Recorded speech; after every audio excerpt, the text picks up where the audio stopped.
I stopped being a nurse on a Tuesday. No dramatic breakdown, no screaming at a doctor, no collapsing in a hospital hallway. I just stopped.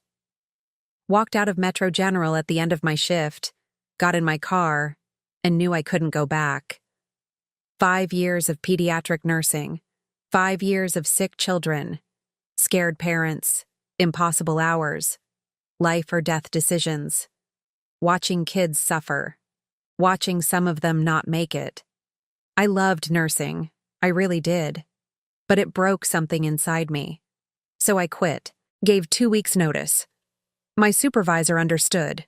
She'd seen it before. Burnout.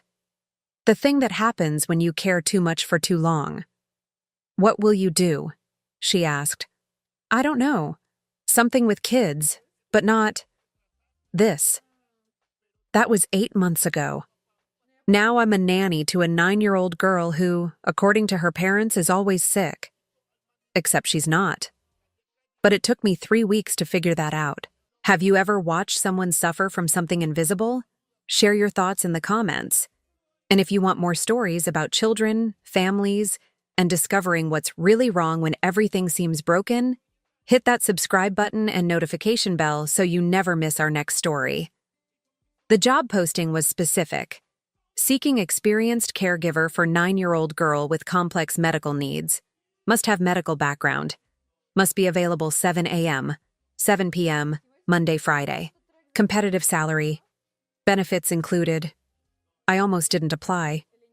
Medical needs. That was what I was trying to escape. But the salary was significant. More than I'd made as a nurse, and I told myself, 1 child, just 1. I could handle that. I applied. 2 days later, I had an interview. The Spencer house was in Windermere, gated community. The house was huge, modern, glass and steel, probably 4,000 square feet, manicured lawn, 3-car garage, money, lots of it. Victoria Spencer answered the door. Late 30s, blonde. Put together in that way wealthy women are. Expensive casual clothes, subtle makeup, perfect hair, but tired eyes, anxious energy. "Natalie?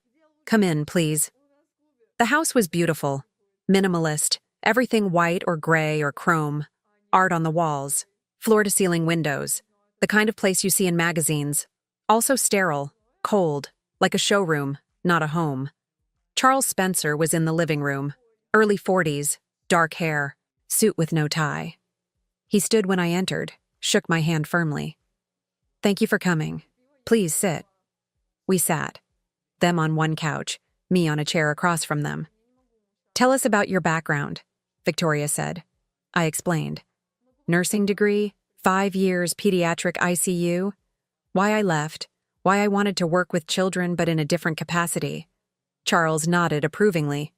Medical background is essential. Maeve has complex needs. "Tell me about Maeve," I said. Victoria's expression shifted. Worry. Fear. Maternal anxiety cranked to 11. "She's 9. She's been sick since she was 7. We don't know why. We've seen dozens of specialists, run every test, spent." She glanced at Charles. "Hundreds of thousands of dollars trying to figure it out." "What are her symptoms?" "Everything," Victoria said. "Chronic fatigue, stomach problems, headaches. She catches every cold, every flu. She's missed more school than she's attended. She's weak, fragile. We're so scared she'll..." Her voice broke. Charles put a hand on her knee, continued for her. "We need someone who understands medical care, who can monitor her, give her medications on schedule, recognize if something's wrong. But also, be there. We both work, long hours, family company. We can't be home as much as we'd like." "What does Maeve want?" I asked. They looked at each other, confused. "What do you mean?" Victoria asked. "What does she like to do? What makes her happy?" Silence. Finally, Charles said, "She likes reading, watching movies. She's very quiet, mature for her age. Because she's sick. Victoria added quickly. She can't do what other kids do. Run around, play sports, go to parties. She's too weak. What do her doctors say? They don't know. Frustration in Charles's voice. We've been to Boston, Johns Hopkins, Mayo Clinic. They all say the same thing. Something's wrong, but they can't pinpoint it. Some think autoimmune. Some think chronic fatigue syndrome. Some think it's psychological. Do you think it's psychological? I asked. Victoria's face hardened. My daughter is not making this up. She's sick. Really sick. I wasn't suggesting she's making it up. Psychological doesn't mean fake. It means the mind affects the body. Stress, anxiety, trauma. These can manifest physically. She's 9, Victoria said. What does she have to be stressed about? I didn't answer, but I thought, maybe being treated like she's made of glass. They hired me. I started the following Monday. My first day, I arrived at 6:45 a.m. Victoria was already dressed for work. Black suit, heels, coffee in hand. Maeve's still sleeping. She needs to be up by 7:30. Breakfast at 8. Medications at 8:30. List is on the kitchen counter. She's homeschooled now. Tutor comes at 10. Light lunch at noon. Medications again at 1. Rest time until 3. Dinner prep at 5. We'll be home by 6:30. Medications at 7 p.m. before bed. She spoke fast, anxious. Like if she didn't tell me everything at once, something terrible would happen. Got it, I said. And Natalie. Watch her. Constantly. She gets dizzy sometimes. Falls. We had to pad the corners of all the furniture. If she looks pale or says she doesn't feel well, check her temperature and pulse. Call me immediately if anything seems wrong. Of course. And don't let her overexert. No running, no jumping, nothing strenuous. Understood. Charles appeared. Same suit from the interview, now with a tie, briefcase. Morning, Natalie. Thanks for being here. We'll have our phones on. Call anytime. They left. The house went quiet. I walked upstairs, found Maeve's room. Inside, a twin bed, white furniture, shelves of books, a TV, a desk with schoolwork and monitors, a pulse oximeter on the nightstand, a thermometer, hand sanitizer, medications lined up like a pharmacy. In the bed, a small girl, pale, dark hair spread on the pillow, thin arms outside the blanket. She looked younger than 9, fragile, like she might break if you touched her wrong. I sat in the chair beside her bed, waited. At 7:30, her eyes opened. Dark eyes. Big. Sad. She saw me. Didn't react, like she was used to strangers in her room. Hi, Maeve. I'm Natalie. I'm going to be taking care of you. Where's my mom? She went to work. She'll be home tonight. Oh. Flat voice. No surprise. Like she expected this. How are you feeling? Tired? Okay. Do you want to rest more? Or should we get breakfast? I guess breakfast. She sat up slowly. Winced. Like it hurt to move. I helped her out of bed. She was light. Too light for 9. Downstairs, I made oatmeal. Plain. Victoria's note said Maeve had a sensitive stomach. Maeve ate 3 bites. Pushed the bowl away. Not hungry?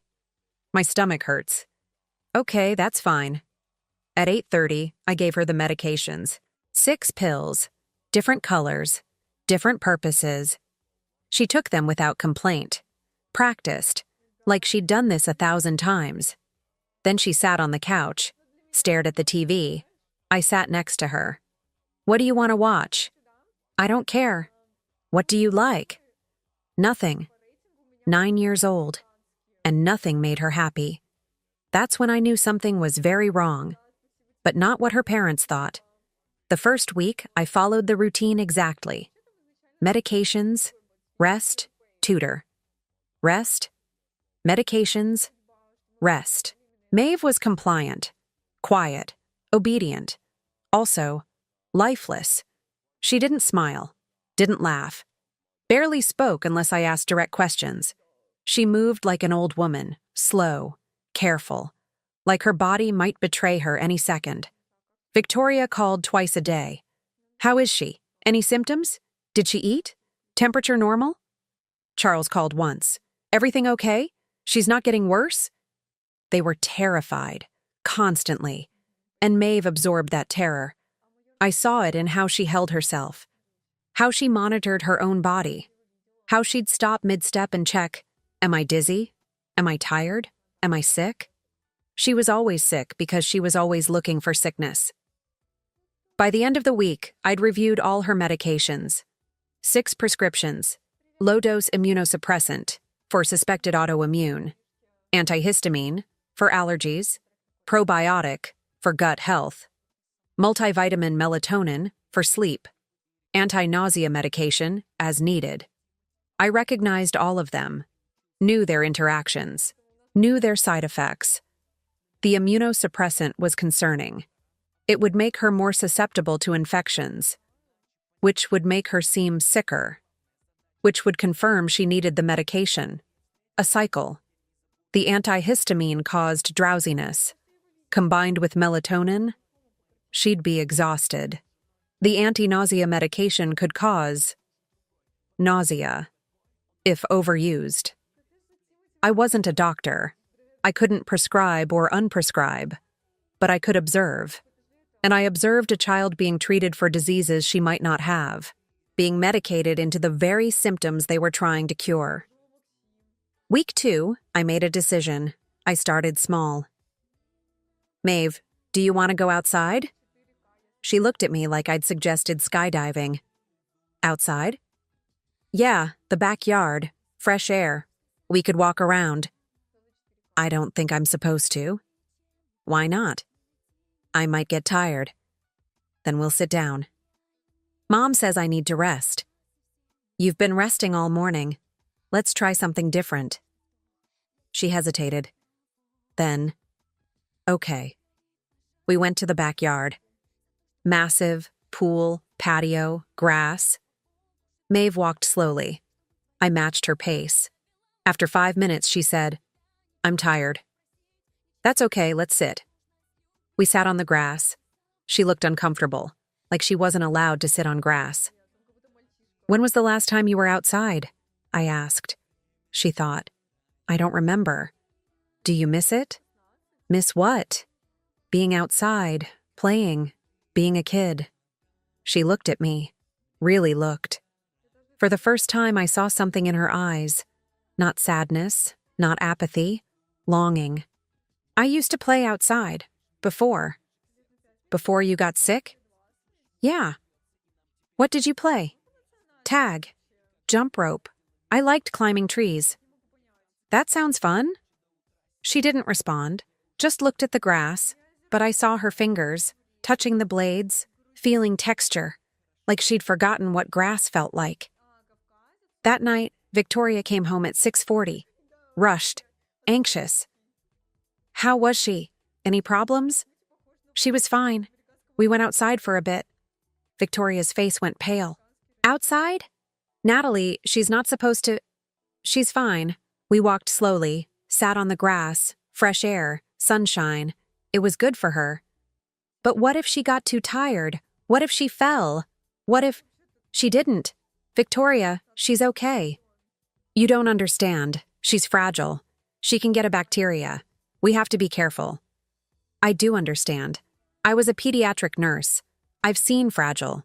Maeve isn't fragile. She's conditioned. Conditioned? Victoria's voice went sharp, defensive. To believe she's sicker than she is, to focus on every symptom, to be afraid of her own body. That's not. We're just protecting her. Charles appeared, heard the last part. What's going on? Natalie took Maeve outside without asking. He looked at me, not angry, confused. Why? Because she's 9. She needs more than rest and medication. She needs to move, to play, to be a child. She's sick, Victoria insisted. What if she's not? I said quietly. Silence, then Victoria. Get out. Victoria, Charles started. Get out. You're fired. You don't know what you're talking about. You don't have children. You don't understand. Get out of my house. I looked at Charles. He looked torn, uncertain. Then Maeve appeared at the top of the stairs. Small, pale, in her pajamas. I liked going outside, she said. Small voice. Everyone looked at her. I felt better. After. Can I go outside again tomorrow? Victoria's face crumpled. Baby, you need to rest. You're sick. But what if I'm not? The question hung in the air.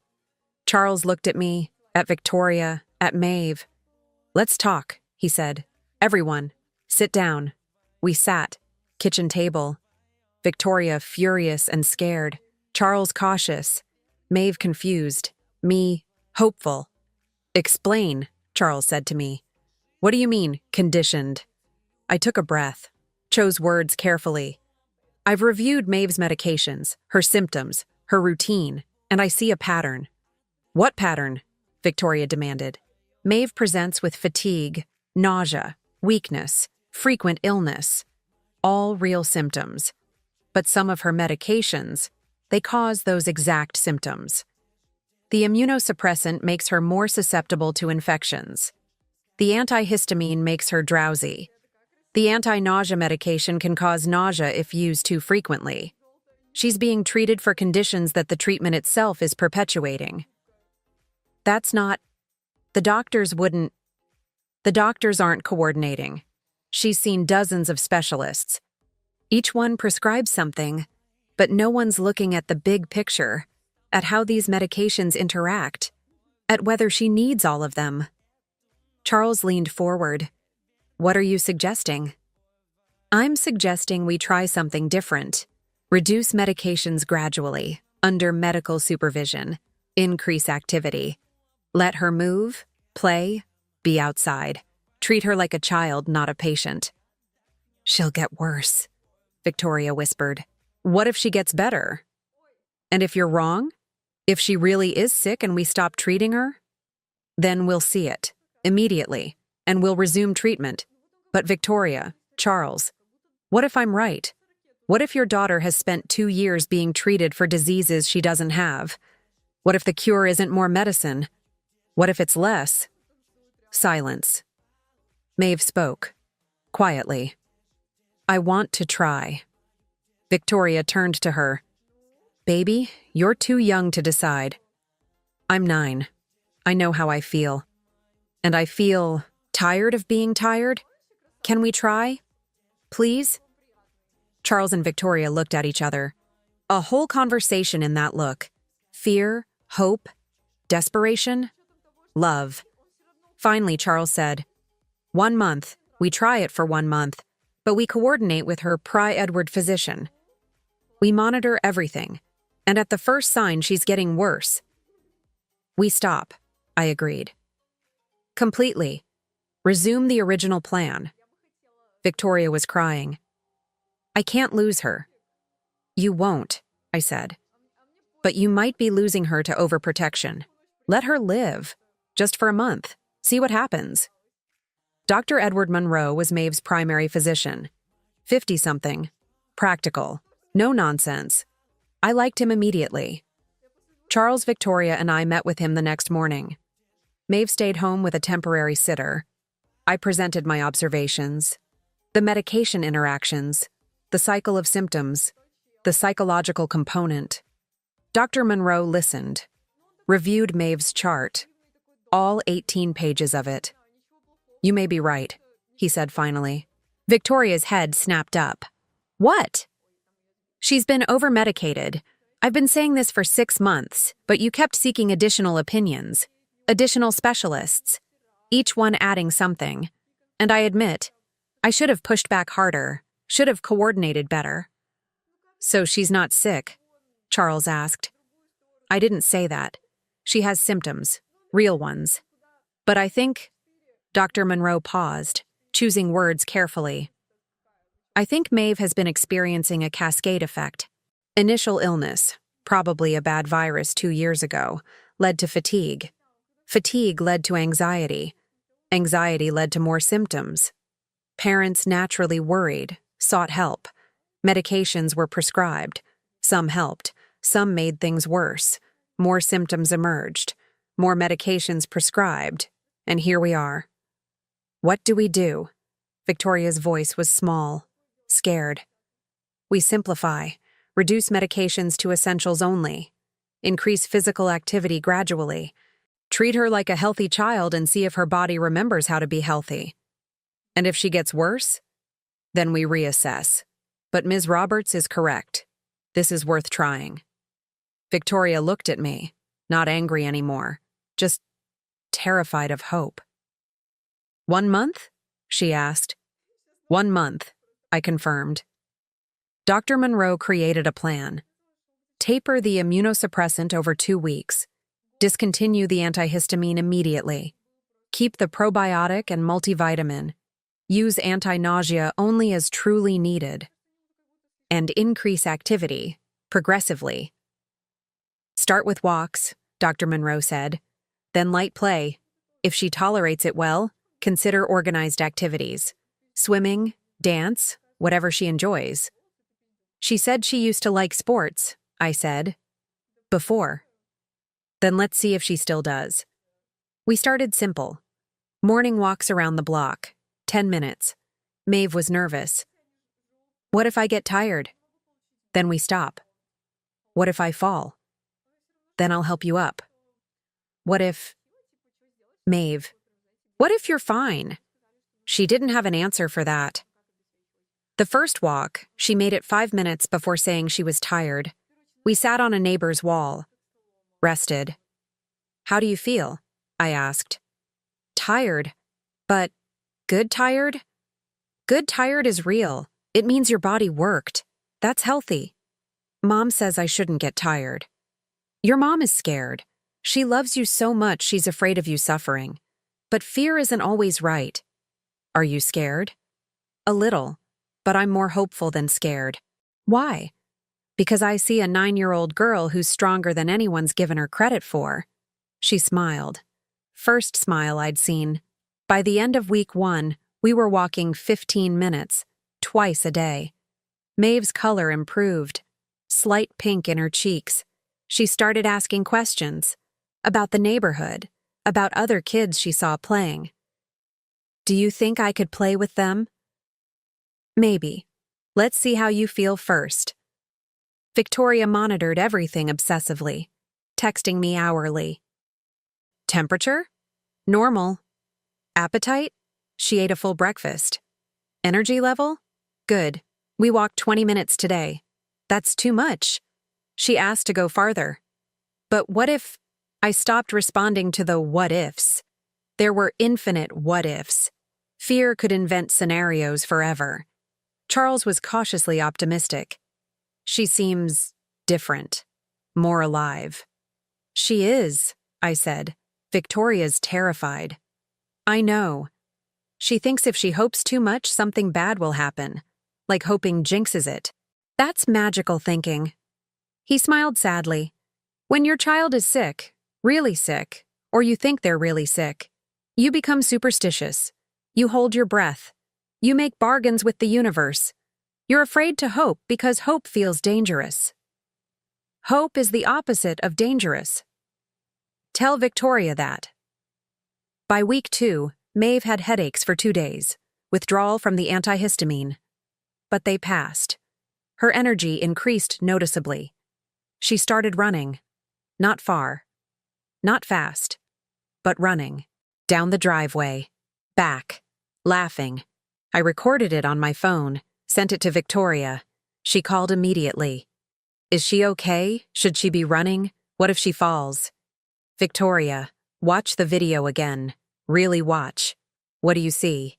Silence. Then, she's smiling. Yes. I haven't seen her smile like that in... I don't remember. Because she's being a kid, not a patient. I'm so scared, Natalie. I know. But she's not fragile. She's resilient. You just have to let her be. Midweek 2, Maeve asked a question that changed everything. Natalie, can I play a sport? What sport? I don't know. Something with other kids. What interests you? She thought. I used to watch volleyball on TV. It looked fun. Volleyball is great. Teamwork. Do you think I could do it? I think you could try. Would Mom let me? Let's ask. That evening when Victoria came home, Maeve asked her directly, Mom, can I try volleyball? Victoria froze. Volleyball? There's a recreational league. For kids my age. Natalie looked it up.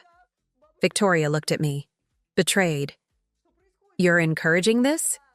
She asked. I researched. There's a beginner league, very low-key. Once a week, Saturdays. She can't. She's not strong enough. What if she gets hurt? Maeve's face fell, hope dying. Charles, who'd just walked in, caught the tail end. What's this about volleyball? I want to play, Maeve said quietly. But Mom says I can't. Charles looked at Victoria. At me. At Maeve. Let her try, he said. Charles. One practice. We'll go with her. Watch. If she struggles, she stops. But Victoria, look at her. We all looked at Maeve, standing there, 9 years old, hopeful, alive in a way she hadn't been in years. Please, Mom? Victoria's eyes filled with tears. What if you get hurt? What if I don't? Using my words, my logic. Victoria closed her eyes, took a shaky breath. One practice, but I'm watching. And at the first sign of trouble, I stop, Maeve finished. I promise. There were a dozen 9 and 10-year-olds at the community center gym. Coach was introducing the basics. Maeve was in athletic clothes Victoria had bought the night before.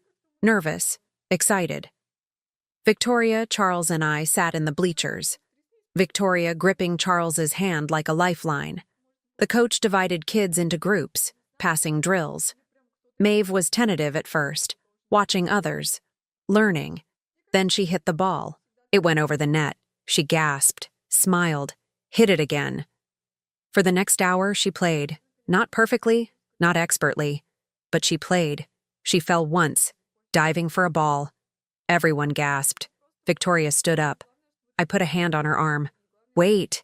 Maeve got up, laughing. I'm okay. Kept playing. At the end of practice, she ran over to us, sweaty, flushed, breathing hard. That was amazing. Can I come back next week? Victoria was crying. Happy tears, overwhelmed tears, relief tears. Yes, she whispered. Yes, you can come back. Maeve hugged her. Thanks, Mom. In the car ride home, Maeve talked nonstop. About the other kids, the drills, how her arms hurt but in a good way. Charles drove. Victoria held his hand, both of them processing. Their daughter, alive, happy, healthy. I sat in the back with Maeve, listening to her chatter. This was what being 9 should look like. Maeve attended volleyball every Saturday. During the week, she practiced at home, bumping a balloon in the air. Excited, focused. Her appetite increased. She ate full meals. Her sleep improved. No more melatonin needed. She was tired from activity, not medication. The mystery symptoms decreased. Headaches were rare. Stomach issues gone. No more random illnesses. Dr. Monroe did a checkup. Remarkable improvement. Vitals excellent. Energy excellent. She's thriving. So she wasn't sick? Victoria asked. She was sick, from being overtreated, overprotected. But the underlying cause wasn't medical. It was circumstantial. And now those circumstances have changed. Victoria nodded, processing, accepting. I kept her sick, she said quietly. No, Dr. Monroe said firmly. You kept her safe, or thought you were. That's what parents do. You didn't know. Now you do. And you're making better choices. That's all anyone can ask. Maeve made a friend, Lily, from volleyball. They exchanged numbers, texted, made plans to practice together. First friend Maeve had in 2 years. Victoria watched them text and laughed. I forgot what this looked like. Normal kid stuff. It's good, I said. 6 months later. Maeve is in school now, full-time, doing well academically and socially. She does volleyball 3 days a week. She's strong, healthy, happy. Last month, she competed in her first tournament. Her team came in third. She was thrilled. Victoria cried. Charles couldn't stop smiling. And me? I watched this child I'd met 6 months ago, pale, weak, lifeless, do some beautiful attacks. Victoria and I talked last week. Late night, Maeve asleep, Charles working late. We sat in the living room that used to feel sterile. Now it had Maeve's backpack, volleyball trophy, photos from the tournament. It felt like a home. I was killing her, Victoria said quietly. No, you were trying to save her. By wrapping her in bubble wrap, by treating her like glass, by projecting my fears onto her. You were scared. That's understandable. I read about it after you started changing things. Munchausen by proxy, where parents make kids sick for attention. That's not what this was. Isn't it? I kept her sick. Maybe not consciously, but I did. Victoria, you loved her so much you were terrified of losing her. That terror manifested as overprotection. But the moment you realized what was happening, you changed. That takes courage. Or I had no choice because you forced my hand. I gave you information. You made the choice. She smiled, sad but genuine. Thank you for seeing what I couldn't see. Thank you for trusting me. It saved my daughter. Your daughter saved herself. She was just waiting for permission. I still work with the Spencers. Probably will for a while. But I also consult now. Other families. Other children who are mysteriously sick. I help parents see what they can't see through their fear. I help kids remember they're allowed to be strong. And I think about my nursing career, the one I walked away from because it broke me. Maybe I didn't walk away. Maybe I just found a different way to heal. One child at a time. One family at a time. One breakthrough at a time. Maeve Spencer was always sick. Until she wasn't. And now she flies. Have you ever watched someone be overprotected to the point of harm? Which moment hit harder? When Natalie suggested Maeve wasn't as sick as everyone thought, or when Maeve played volleyball for the first time? Share your thoughts, your experiences with overprotective parenting or medical journeys that didn't make sense, in the comments below. If this story about seeing beyond symptoms, giving children permission to be strong, and finding healing in unexpected places moved you, please hit that like button and subscribe for more stories about families, healing, and the courage to question what everyone else accepts. Don't forget to click the notification bell so you never miss our next story. Thanks for watching, and we see you in the next one.